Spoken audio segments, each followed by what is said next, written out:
जगन्नाथ आउ एक नुआ भिडियो समस्त स्वागत। +2 +3 पीजी पढ़ुवा पिलामान आसला एक बहुत बड़ अपडेट देखिपार तो तुम सामने गोटे पेपर गोटे पेस्ट रखी कौन रही अपडेट भिडियो शेष पर्यटन देखो जहाँ जापर तुम मान किसी एरिया मतलब कि ओडार किसी स्पेसिफिक जिलार तुम गोटे स्कॉलरशिप आसी जो कि तुमको मिल आर्थिक सहायता मु न्यूज़ टी पढ़ी शुणी दूसरी आउ कौ डिस्ट्रिक्ट रे अप्लाई करें कौन कौन इलिजिबिलिटी रही है केते टंका मिलिबो लास्ट डेट कौन से सबू जानापी चैनल नुआ थे चैनल को सब्सक्राइब करने सहित पाखर बेल नोटिफिकेशन को ऑल क्लिक कर सांग पाखु सेयार करूँ। देखिपे तुम सामने रही कौन प्रशांत महांती डॉक्टर नारायणी पंडा छात्रवृत्ति दरखास्त आह्वान पे यहाँ तुम प्राइवेट स्कॉलरशिप रही तो मुझे कही रखुची स्कॉलरशिप समस्ते आवेदन कर दियो जो जो डिस्ट्रिक्ट में कहि से डिस्ट्रिक्ट पिला माने समस्ते आवेदन कर दियो केमी आवेदन कर सब डिटेल्स मुझे वीडियो जनइबी शेष पर्यटन देख देखो प्रथम मुझे डिटेल टी कौन रही अपडेट टी पढ़ी शुणी दूसरी संबलपुर गोटे मिनिट सॉरी न्यूज़ टी कौन रही देख संबलपुर पश्चिम ओडिशा विकास परिषद अधीन 10टी जिला तथा सुंदरगढ़ झारसुगुड़ा देवगढ़ संबलपुर बरगढ़ नुआपड़ा कलाहांडी बलांगीर सोनपुर बौद्ध और आठमल्लिक उपखंड अंचल गरीब और मेधावी छात्र छात्री मानक प्रशांत महांती डॉक्टर नारायणी पंडा छात्रवृत्ति प्रदान करा जिवो।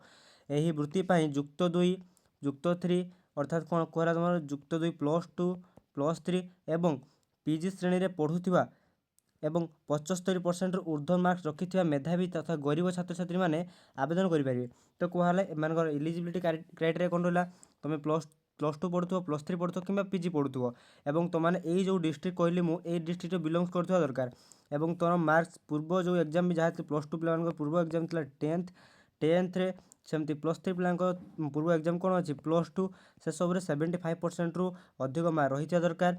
मेधावी तथा गरीब छात्र छात्री मैंने आवेदन करेंगे। से पितामाता वार्षिक आय 1.50 लक्ष अर्थात 1.5 लक्ष टंकार कम थी से अन्य कौन संस्थार वृत्ति पाऊन से ही आवेदन करेंगे। अर्थात कहला तुम आउ कौन संस्था अर्थात जदि अन्य कौन प्राइवेट संस्था तुम पाऊ तेज आवेदन करना तुम जब अन्य कौन संस्थार पाऊ न तुम आवेदन कर कि तुम समस्ते यहाँ आवेदन कर ठीक अच्छे। तेरे जो मैंने गत वर्ष वृत्ति पाई से आवेदन करेंगे। शिक्षा वर्ष 2026-27 आवेदनकारी छात्र छात्री निजर संपूर्ण ठिकाना स्थायी बासिंदा प्रमाणपत्र पितामाता वार्षिक आय प्रमाणपत्र अर्थात कौन कहला तुम आवेदनकारी मैंने निज निज ठिकाना संपूर्ण ठिकाना स्थायी बासिंदा प्रमाणपत्र अर्थात तुम आधार कार्ड एवं पितामाता वार्षिक आय प्रमाणपत्र अर्थात तुम इनकम सर्टिफिकेट पिता कि माता गत परीक्षार मार्कसीट जोड़ा तुमको कहली पास्ट एग्जाम तुम मार्कसीट नकल अर्थात जेरेक्स आधार कार्ड जेरेक्स गोटे passport size photo bank passbook प्रथम पृष्ठार जेरेक्स आउ आदि जुलाई 15 तारीख सुधा डॉक्टर राधानाथ रथ कम्युनिटी सेंटर मुदीपड़ा संबलपुर तुम पिनकोड रहा 708-002 ओडिशा को पठाइबे। अर्थात तुम यहाँ पोस्टाल तुमको पोस्टाल आप्लिकेसन लिखी ये सब डॉक्यूमेंट सहित माने ये जो पेज रही है पेज सहित तुमको अटैच करके पोस्टाल करा पड़ो। आवश्यक स्थले मोबाइल नंबर 8917244517 जोगाजोग करें बोली लोकसेवक मंडल संबलपुर शाखार संपादक रघुनाथ मिश्र सूचना देते।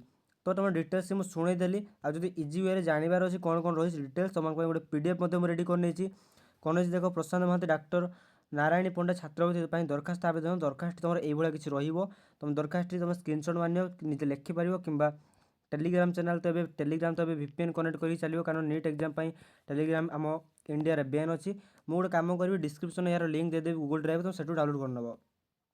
वृत्तिर नाम रहा प्रशांत महांती डॉक्टर नारायणी पंडा छात्रवृत्ति अंचल कौ अंचल रही देख सुंदरगढ़ झारसुगुड़ा देवगढ़ संबलपुर बरगढ़ नुआपड़ा कलाहांडी बलांगीर सोनपुर बौद्ध और आठमल्लिक उपखंड। तो मुझे कि पूर्व डिटेल्स पढ़ी सारी योग्यता श्रेणी कौन कहला युक्त 2 जोटा +2 युक्त 3 जोटा +3 और पीजी कट ऑफ मार्क के दरकार पूर्व एग्जाम 75% कि ताठारू कम मार्क्स परिवार आय सीमा अर्थात तुम इनकम सर्टिफिकेट के रही दरकार वार्षिक आय 1.50 लक्ष अर्थात तुम 1.5 लक्ष टंकार कम थी दरकार। नेक्स्ट आवश्यक दस्तावेज अर्थात तुम कौ डॉक्यूमेंट दरकार संपूर्ण ठिकाना स्थायी बासिंदा प्रमाणपत्र तुम राशन कार्ड पितामाता वार्षिक आय प्रमाणपत्र गत परीक्षार मार्कसीट नकल जोड़ा जेरेक्स कहूँ आधार कार्ड जेरेक्स गोटे passport size photocopy bank passbook प्रथम पृष्ठार जेरेक्स तुम दरकार। आउ तुम आवेदन शेष तारीख हूँ जुलाई 15 तारीख ଦରଖାସ୍ତ ପଠାଇବା ଠିକଣା ରହିଲା ଏଇଟା। ଯୋଗାଯୋଗ ମୋବାଇଲ ନମ୍ବର ପୁରା ଡିଟେଲରେ ପିଲାମାନେ PDF ଟି ଆମେ ରେଡ଼ି କରିନେଇଛି। PDFର ଲିଙ୍କ୍ ମୁଁ ଗୁଗଲ ଡ୍ରାଇଭ୍ ଥ୍ରୋରେ ମୁଁ ତୁମକୁ ଡିସ୍କ୍ରିପ୍ସନରେ ଦେଇଦେବି, ଯେଉଁଠିକି ତୁମମାନେ ଏହାର ସମ୍ପୂର୍ଣ୍ଣ ସୁବିଧା ସୁଯୋଗ ପାଇପାରିବ। ଆଉ କହି ରଖୁଛି ଯେଉଁ ପିଲାମାନେ ସୁନ୍ଦରଗଡ଼, ଝାରସୁଗୁଡ଼ା, ଦେବଗଡ଼ ଏଇ ଆଦି ଅଞ୍ଚଳରୁ ଅଛନ୍ତି ସେମାନେ କମେଣ୍ଟରେ ଜଣାଅ। ଏନି ହେଲ୍ପ ଦରକାର ଅଛି ଯଦି ସ୍କଲାରସିପ୍ ଆପ୍ଲାଏ କରିବା ପାଇଁ ତୁମେ କମେଣ୍ଟ ଜଣାଅ, ମୁଁ ତୁମମାନଙ୍କୁ ପର୍ସନାଲି ହେଲ୍ପ କରିବି ଏ ସ୍କଲାରସିପ୍ ଆପ୍ଲାଏ କରିବା ପାଇଁ। ଏବଂ ସମସ୍ତେ ଆପ୍ଲାଏ କର, ଯେଉଁମାନେ ବି ଏଇ ଡିଷ୍ଟ୍ରିକ୍ଟରୁ ବିଲଙ୍ଗ କରୁଛ ସମସ୍ତେ ଆପ୍ଲାଏ କର, କାରଣ ତୁମର ଆଗକୁ ଫ୍ୟୁଚର ଷ୍ଟଡ଼ି ପାଇଁ ବହୁତ ହେଲ୍ପଫୁଲ୍ ରହିବ, ଆର୍ଥିକ ସହାୟତା ଯାହାକୁ ମିଳିବ। ଠିକ୍ ଅଛି, ସେତେ ପର୍ଯ୍ୟନ୍ତ ରହୁଛି। ଚ୍ୟାନେଲରେ ନୂଆ ଥିଲେ କହି ରହୁଛି ଚ୍ୟାନେଲକୁ ସବସ୍କ୍ରାଇବ୍ କର, ପାଖରେ ଥିବା ବେଲ୍ ନୋଟିଫିକେସନ୍ ଅଲ୍ରେ କ୍ଲିକ୍ କରି ସାଙ୍ଗମାନଙ୍କ ପାଖକୁ ସେୟାର କରିବାକୁ କେହି ବି ଭୁଲିବ ନାହିଁ। ସେତେ ପର୍ଯ୍ୟନ୍ତ ରହୁଛି ଅନ୍ୟ ଏକ ସ୍କଲାରସିପ୍ କିମ୍ବା ଅନ୍ୟ ଏକ ଇମ୍ପୋର୍ଟାଣ୍ଟ ଅପଡେଟ୍ ସହ ଦେଖା ହେବ ଆଉ ଏକ ନୂଆ ଭିଡ଼ିଓରେ। ସେତେ ପର୍ଯ୍ୟନ୍ତ ରହୁଛି, ଧନ୍ୟବାଦ, ଜୟ ଜଗନ୍ନାଥ।